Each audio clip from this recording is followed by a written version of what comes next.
Good morning, students. Welcome to your online teaching of study with Anuradha Dubey. Today, I am going to teach you Part 2, Chapter 7 from your Geography book.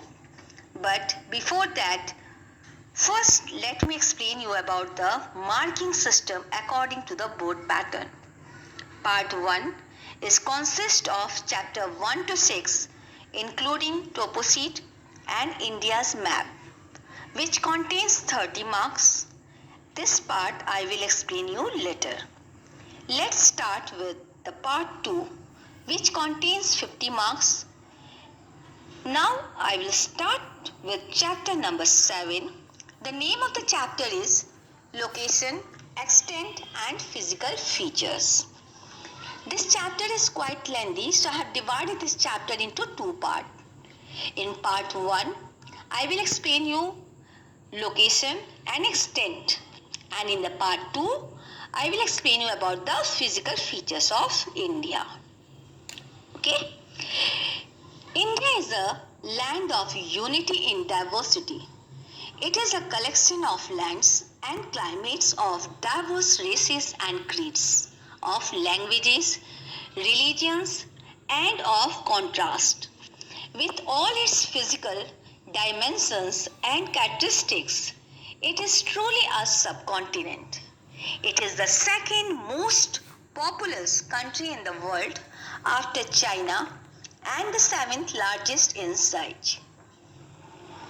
India is situated on the western fringe of the Indian Ocean.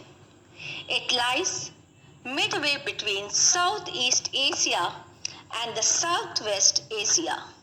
India shares its land frontier with Pakistan, China, Nepal and Bhutan in the north, and Bangladesh and Myanmar in the east.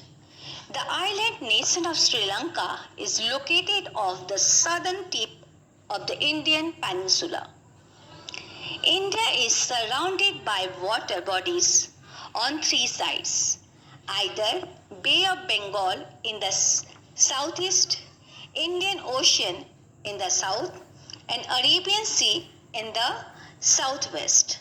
The Tropic of Cancer passes almost through the middle of the country and divides it in two halves, the tropical zone in the south and the subtropical in the north. Lakshadweep of the western coast and the Andaman and Nicobar Islands located in the Bay of Bengal also form a part of India. The mainland extends from 8 degree 4 north to 37 degree 6 north. But away from the mainland, southernmost point of our country is at 6 degree 45 north latitude at the Indira Point in Great Nicobar Island, close to Indonesia. From east to west, India stretches from longitude 68 degree 7 east to 97 degree 25 east, which is roughly 1/12 of the way around the world. It means India lies totally in the northeastern hemisphere. No part of India is there in the western or in the southern hemisphere. India has a great diversity of population based mainly on language and religion. Although more than 200 languages are spoken in India, the Constitution of India has recognized 22 languages in the 8th schedule of the Constitution.